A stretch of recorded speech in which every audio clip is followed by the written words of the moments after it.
Les étudiants de Bac 3, département de biologie de la faculté des sciences de l'Université du Burundi, accompagnés par leurs encadreurs, ont effectué en date du 23 au 25 novembre 2021 une excursion dans différents sites d'intérêt biologique du pays, dont la réserve naturelle forestière d'Okigwena, la forêt claire d'Onyamirambo à Rumonge, la réserve naturelle forestière de Bururi, la source du Nil à Rutovu, les sites de Karera à Shanga, les failles des aliments de Nyakazu en commune Mpinga-Kayove, zone Kayero, sans oublier le secteur Teza du parc national d'Orakibira. Ce dernier fait partie d'un écosystème représentatif d'une forêt ombrophile de montagne. Au niveau de la réserve naturelle forestière d'Okigwena et la forêt claire de Nyamirambo, toutes situées en province Rumonge, les étudiants ont eu droit aux explications très riches des professeurs Joël Ndaishimiye et Claver Sibomana relatives aux différents écosystèmes et la biodiversité que l'on trouve dans ces aires protégées de notre pays. Si vous regardez au niveau du sol, c'est un sol qui est pauvre. Hein? Et on parle de squelettique, donc il y a un peu de latérite. Alors, où est-ce qu'on rencontre ces formations végétales au Congo? Dans longtemps, c'était connecté. Mais pour le moment, vous avez vu que ça a été fragmenté par l'homme. Des espèces par rapport au Rwanda. Quand même, c'est un grand domaine. C'est un grand domaine. À la source du Nil à Rutovu, les étudiants et leurs encadreurs ont visité la pyramide qui symbolise la source du Nil. À cet endroit, ils ont bénéficié de riches explications de la part de M. Herman Nahimana, guide touristique à cet endroit.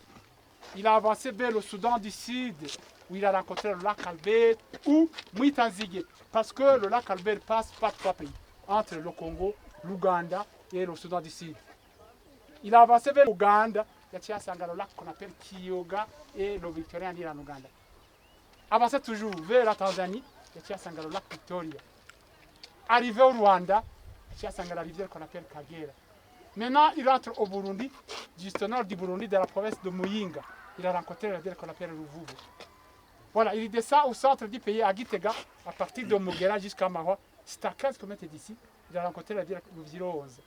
À 2 km, ça s'appelle Kasseigne. Arrivé d'ici, là, à la Kassumo, c'est là où vous avez garé les voitures. C'est ici que l'Allemand a découvert la source la plus méridionale du Nil. Au cours de la deuxième journée, les travaux de terrain se sont passés au niveau des chutes de la Karera communément appelée chute de Mwishanga. Ndikurio Bosco, guide touristique à cet endroit, a explicité les noms des différentes chutes qui s'y observent et leur hauteur. Le professeur Joël Ndaishimiye, enseignant à la faculté des sciences de l'Université du Burundi, a passé à peine fin les types d'habitats que l'on trouve à cet endroit. Il a en plus de cela souligné les types de menaces qui s'y observent. Là où nous sommes, comme vous l'avez vu, nous avons visité au moins 2 types d'habitats. À proximité de la première chute, on a une végétation qui se développe le long des cours d'eau qu'on appelle galeries forestières. C'est une végétation qui a des ressemblances, qui a des affinités avec la forêt que nous avons vue dans le parc national de la Kibira, qui est plus ou moins une forêt fermée et où la plupart des espèces qu'on rencontre ici se retrouvent aussi en grande partie soit dans la Kibira ou bien dans la réserve naturelle forestière d'Okigwena. On peut parler entre autres l'espèce phare Newtonia buchanani, ou d'autres espèces du genre Arbizia qui sont associées avec les espèces de la famille des Ingebelacées qu'on appelle Afromomum et qui sont souvent appréciées par les singes.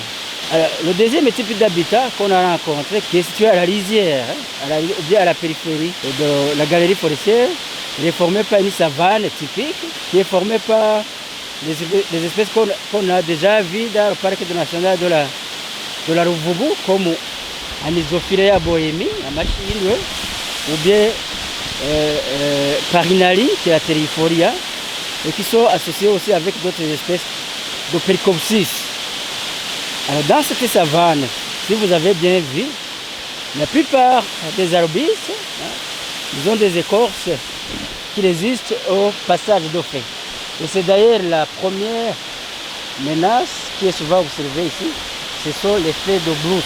Alors si j'embraye par rapport au type de menace qu'on rencontre, ici dans la galerie forestière, les limites ne sont pas clairement définies, ça vous l'avez vu, ce qui fait que c'est perméable aux populations avoisinantes. Au moment où nous avons entré, à l'entrée de la chute, nous avons croisé des gens qui possèdent des temps de petits arbustes, ce sont les tuteurs des espèces, donc viré embero, qu'ils utilisent pour les haricots. Alors, l'autre type de menace qu'on a vu vers la périphérie en bas, c'est le dépassement des limites. C'est l'agriculture. Et vous l'avez vu qu'ils vont brûler des temps d'herbe. Probablement c'est pour les prochaines cultures de manioc. Sinon, l'autre menace qu'on dit souvent, mais qui n'est pas très visible, c'est la chasse. Il y a de petits mammifères qui sont ici et qui sont souvent appréciés par cette population d'ici. Cet éminent enseignant-chercheur de la faculté des sciences de l'université du Burundi a parlé également des aspects de l'écotourisme qui n'est pas bien développé à cet endroit. Je pourrais ajouter un troisième aspect qui est relatif à l'écotourisme. Ces monuments ou ces sites sont conservés pour le développement du tourisme.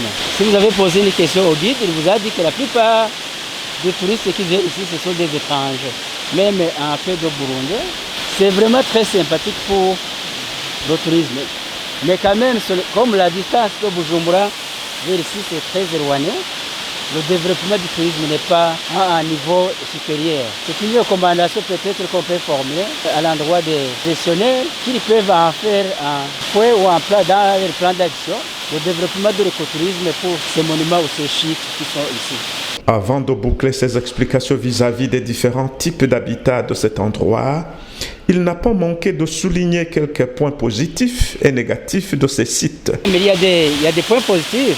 C'est la toute première fois que, d'ailleurs c'est cette année, où nous venons d'avoir un pont qui passe au-dessus et qui est utilisé par les touristes qui n'ont pas la capacité ou l'habilité de descendre dans les vallées. Seulement, il faut déplorer qu'il faut que les responsables de ce site prennent des engagements ou bien prennent des décisions pour limiter le nombre de personnes qui passent au-dessus, pour éviter les dégâts qu'on peut produire à long terme. Au crépuscule de cette deuxième journée, les étudiants accompagnés de leurs encadreurs ont visité les failles des éléments de Nyakazu en commune Pinga-Kayove. À cet endroit, ces derniers ont bénéficié des plus riches explications de la part de Nyandoui Claver, guide touristique du site. Les activités d'observation sur terrain de la troisième journée se sont clôturées au niveau de la parc national de la Kibira à Teza. À cet endroit, les étudiants ont eu droit aux riches explications de cette aire protégée fournie par M.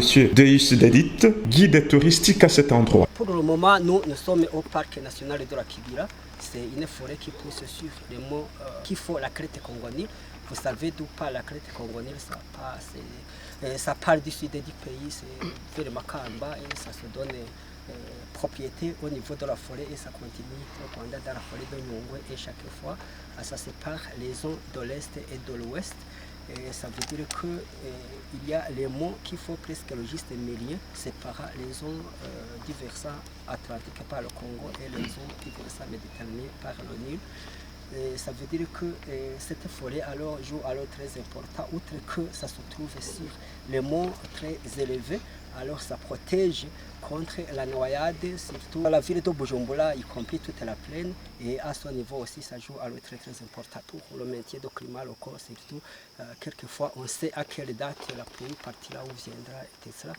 C'est juste grâce à cette forêt, mais aussi ça joue un rôle très important pour la régulation des eaux éplouées. Mademoiselle Claudine Inarukundo, étudiante de Bac 3, apprécie à juste valeur ce type de travaux de terrain car ces derniers leur permettent de renforcer la matière vue théoriquement en classe. En faisant ces excursions, nous avons gagné beaucoup parce que ce que nous voyons théoriquement, on a pu le voir avec nos propres yeux.